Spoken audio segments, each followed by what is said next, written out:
আসসালামু আলাইকুম। বেনজির দেশে আছেন কিনা জানেন না স্বরাষ্ট্রমন্ত্রী। আবার তিনি বলছেন যে আহ, এই দুর্নীতির দায় বেনজিরকেই নিতে হবে ব্যক্তিগতভাবে। দুটি খুব অবাক করা তথ্য।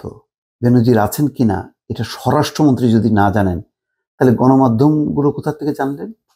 গণমাধ্যম জানে যে ৩ তারিখ অথবা ৪ঠা মে তারা ইমিগ্রেশন থেকে আহ, তথ্য নিয়ে প্রকাশ করছে, বলছেন যে সিঙ্গাপুরে চিকিৎসার জন্য সপরিবারে চলে গেছে।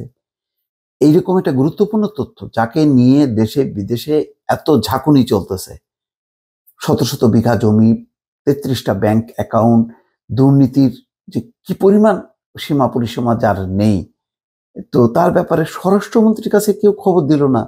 এটা তো মিডিয়াতে আসার আগে সমস্ত তার আদ্য পান্ত মানে জানবে।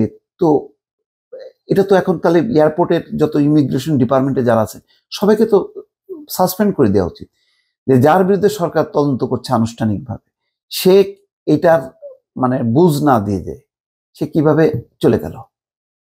সে তো আর সাধারণ অপরাধী না।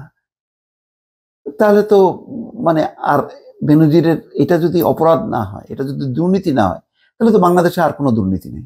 তাহলে সবাইকে ছেড়ে দেওয়া হোক, সবাই যার যার মতন করে দেশ বিদেশে ঘুরে বেড়াক। খুব অবাক। এবং তিনি জানেন না এটা তো, আমার মনে হয় যে অন্য কোনো দেশে এই প্রশ্নটা আসা মাত্রই আহ, আহ, মানে সে হয়তো রিজাইন করতো। এরকম ঘটনা ঘটলো আমি জানলাম না।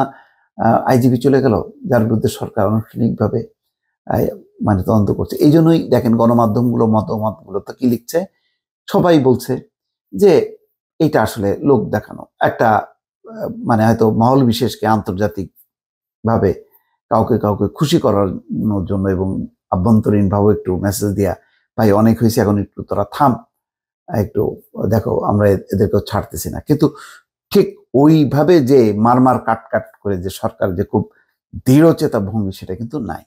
যাক, এখন বলছেন যে আইজিপি বেনজির আহমেদ এখন দেশে আছেন কিনা জানি না, জেনে বলতে হবে মন্তব্য করেছেন স্বরাষ্ট্রমন্ত্রী আসাদুজ্জামান কামাল। এগুলি যখন বলা হয় তখন আর ওই আহ, মানে তখন অন্য অন্য দুর্নীতিবাজরা হাসে এবং তারা মনে করে যাক, তাহলে তো রেহাই পাওয়া যাবে।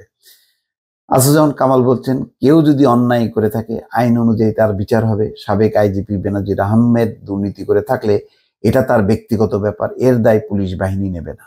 কেমন নেবে না?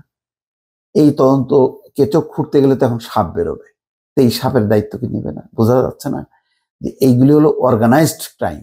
এই দুর্নীতি এগুলো চক্র, সিন্ডিকেট। তিনি উপরে বসে থাকেন, বিভিন্ন জনকে দিয়ে করাচ্ছেন। তো যাদেরকে দিয়ে করাচ্ছেন, তো তারা আইনের আওতায় আসবে না, নাকি তারা ছাড় পাবে?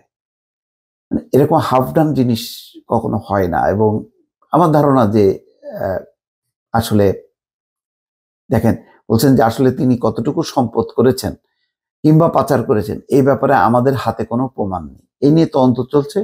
শেষে যদি প্রমাণিত হয় তাহলে আইন অনুযায়ী ব্যবস্থা নেওয়া হবে। এইগুলি কথা যখন কি প্রচার হয় তখন বোঝা যায় যে এগুলি একেবারেই দায় সারা গোছের কথা। সরকার জানবে না কেন? সরকার তো নারী নক্ষত্র সবকিছু জানার তার ইকুইপমেন্ট গুলো আছে। কে কি কথা বলতেছে, তার কার কোথায় চলাচল, এগুলি সরকার জানে না। এইগুলি বিশ্বাসযোগ্য না। এগুলি কোনো ব্যাপার না। এগুলো সরকার যদি চায় কবর থেকে খুঁড়ে বের করে মানুষ বের করে ফেলে, সরকার যদি চায়। আর এগুলি কোনো ব্যাপার? তার কি মানে শাখা পোশাখা কোথায় কি, এগুলি তো মুহূর্তের মধ্যে সরকার করবে। আসলে এগুলি হলো একটা দীর্ঘস্থায়ী এর মধ্যে ছেড়ে দিল, যে না বলবে আমরা বেনজিরকে আজিজকে ছাড়ি নাই, আমরা অমুককে ছাড়ি নাই। তো কোথায়? সব তো উড়াল দিয়ে চলে গেছে। কোথায়? বাচ্চু কোথায়? পিকে হালদার কোথায়? আরো ব্যাংকের টাকা মেরে দিয়ে লোপাট করে ব্যাংকগুলো দেউলিয়া হয়ে যাচ্ছে। শেয়ার বাজারের মানে ত্রাহি ত্রাহি অবস্থা। এদের হোতারা কোথায়? কয়জনকে অ্যারেস্ট করছে সরকার? না, কিছুই না। এগুলি খুবই দায়সারা গোছের কথা। বাংলাদেশের মানুষের জন্য বা দেশের জন্য এটা একটা দুর্ভাগ্য বলতে হবে। ভালো থাকবেন। আল্লাহ হাফেজ।